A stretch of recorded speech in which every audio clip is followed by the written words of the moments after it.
முதல் வாசகம். எண்ணற்ற நாடுகளுக்கு நீ தந்தையாவாய். தொடக்க நூலிலிருந்து வாசகம். அதிகாரம் 17 இறைவசனங்கள் 3 முதல் 9 முடிய.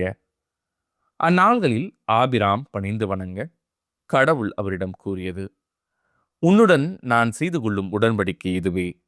எண்ணற்ற நாடுகளுக்கு நீ தந்தையாவாய். இனி உன் பெயர் ஆபிராம் அன்று ஆபிரகாம் என்ற பெயரால் நீ அழைக்கப்படுவாய்.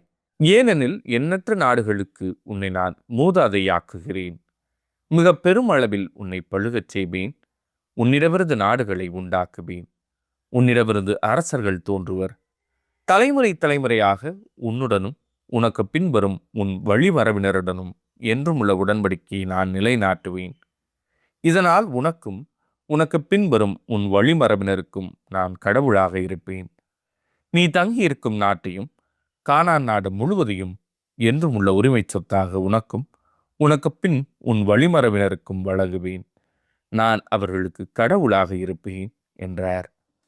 மீண்டும் கடவுள் ஆபிரகாமிடம், நீயும் தலைமுறை தோறும் உனக்கு பின்வரும் உன் வழிமரபினரும் என் உடன்படிக்கையை கடைபிடிக்க வேண்டும் என்றார். இது ஆண்டவரின் அருள்வாக்கு. இறைவா, உமக்கு நன்றி. பதிலுரை பாடல். ஆண்டவர் தமது உடன்படிக்கையை என்றென்றும் நினைவில் கொள்கின்றார். ஆண்டவரையும் அவரது ஆற்றலையும் தேடுங்கள். அவரது திருமுகத்தை இடையராது நாடுங்கள்.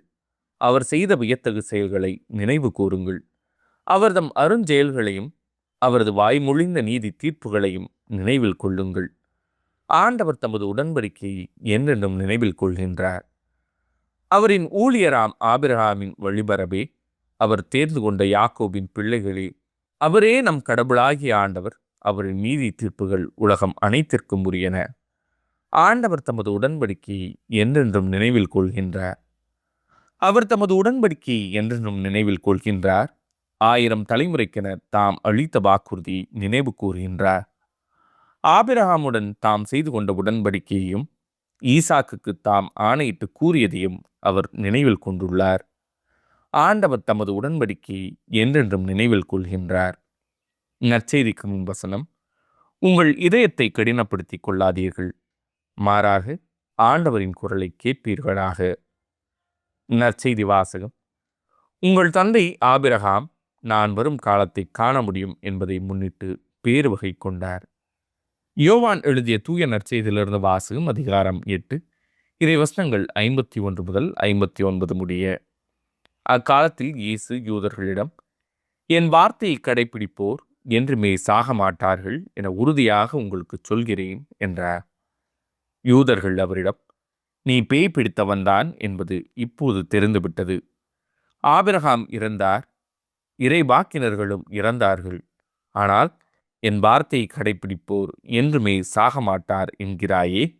எங்கள் தந்தை ஆபிரகாமை விட நீ பெரியவனோ? ஆபிரகாம் இறந்தார், இறைவாக்கினரும் இறந்தனர். நீ யார் என்று நினைத்து கொண்டிருக்கிறாய் என்றார்கள். இயேசு மறுமொழியாக, நானே என்னை பெருமைப்படுத்தினால் அது எனக்கு பெருமை இல்லை. என்னை பெருமைப்படுத்துபவர் என் தந்தையே. அவரையே நீங்கள் உங்கள் தந்தை என்றும் சொல்கிறீர்கள். ஆனால் அவரை உங்களுக்கு தெரியாது, எனக்கு தெரியும். எனக்கு அவரை தெரியாது என நான் சொன்னால் உங்களைப் போல நானும் பொய்யனாவேன். அவரை எனக்கு தெரியும், அவருடைய வார்த்தையையும் நான் கடைபிடிக்கிறேன். உங்கள் தந்தை ஆபிரகாம் நான் வரும் காலத்தை காண முடியும் என்பதை முன்னிட்டு பேறு வகை கொண்டார். அதனை கண்டபோது மகிழ்ச்சியும் கொண்டார் என்றார். யூதர்கள் இயேசுவை நோக்கி, உனக்கு இன்னும் 50 வயது கூட ஆகவில்லை, நீ ஆபிரகாமை கண்டிருக்கிறாயா என்று கேட்டார்கள். இயேசு அவர்களிடம், ஆபிரகாம் பிறப்பதற்கு முன்பே நான் இருக்கிறேன் என உறுதியாக உங்களுக்கு சொல்கிறேன் என்றார். இதை கேட்ட அவர்கள் அவர் மேல் எரிய கற்களை எடுத்தார்கள். ஆனால் இயேசு மறைவாக நழுவி கோவிலிலிருந்து வெளியேறினார். இது ஆண்டவரின் அருள்வாக்கு. கிறிஸ்துவே உமக்கு புகழ்.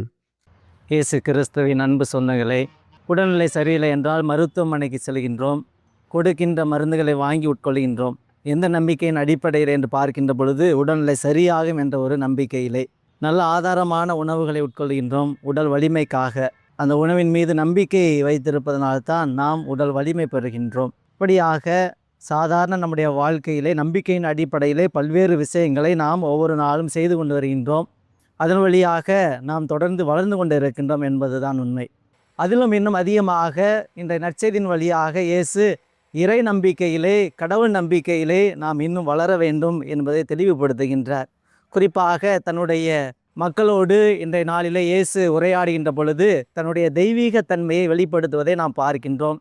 பல வேளைகளிலே தன்னுடைய புதுமையின் வழியாக கடவுள் தன்மையை, தெய்வீக தன்மையை மக்களோடு பகிர்ந்து கொண்ட இயேசு இன்று மிகவும் சில அடிப்படையான உண்மைகளை தன்னுடைய மக்களோடு பகிர்ந்து கொள்கின்ற பொழுது அதை அவர்கள் ஏற்றுக்கொள்வதாக இல்லை. குறிப்பாக என்னுடைய வார்த்தையை ஏற்று கடைபிடிப்போர் நிலைவாழ்வை பெறுவர் என இயேசு சொல்லுகின்றார்.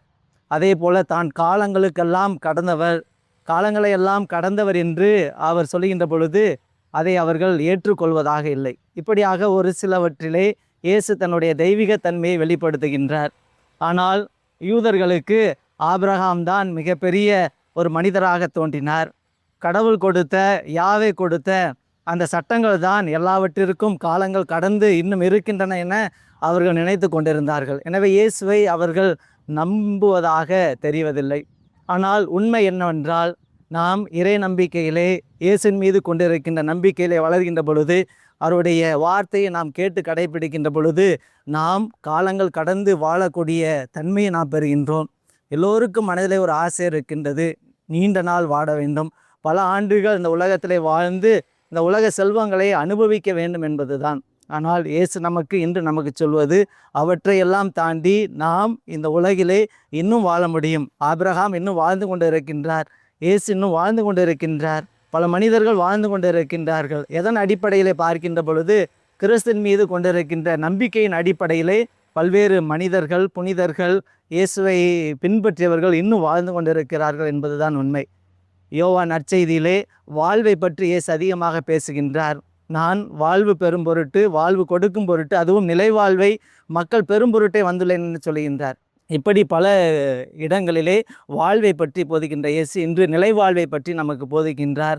ஆண்டவர் தருகின்ற நிலைவாழ்விலே பங்கு பெறுவோம். அதற்கு அடிப்படையாக இருப்பது கிறிஸ்துவின் மீது கொண்டிருக்கின்ற நம்பிக்கையிலும், அவர் வார்த்தை நமக்கு வாழ்வு தரும் என்ற ஒரு நம்பிக்கையிலும் நாம் வளருவோம். யூதர்களைப் போல இயேசின் மீது நம்பிக்கையற்றவர்களாக இருந்து இயேசு சொன்ன வார்த்தைகளை அவர்கள் ஏற்றுக்கொள்ளவில்லை. ஆனால் நாம் அப்படிப்பட்டவர்கள் அல்ல. கிறிஸ்துவை நாம் சார்ந்தவர்கள். இயேசுவை மையப்படுத்தி நம்முடைய வாழ்வு அமையட்டும். இறைவார்த்தையின் வழியாக நாம் நம்பிக்கையை இன்னும் ஆழமாக்கி இந்த உலகிலே நிறைவோடும் மகிழ்வோடும் வாழ இந்த தவ காலத்திலே ஆண்டவர் இயேசுவை பின்பற்றுவோம். இயேசுனுடைய பாடுகளை சிந்திக்கின்ற வேளையிலே அவர் நம்மோடு இருக்கின்றார், நம்மோடு உரையாடுகின்றார். இன்னும் அவரை நாம் நெருங்கி செல்ல வேண்டும் என்ற ஒரு உணர்விலே இந்த தவ காலத்திலே நாம் இன்னும் ஆண்டவரோடு பயணிப்போம். இறைவன் ஒவ்வொருவரையும் நிறைவாக ஆசீர்வதிப்பாராக. ஆமென்.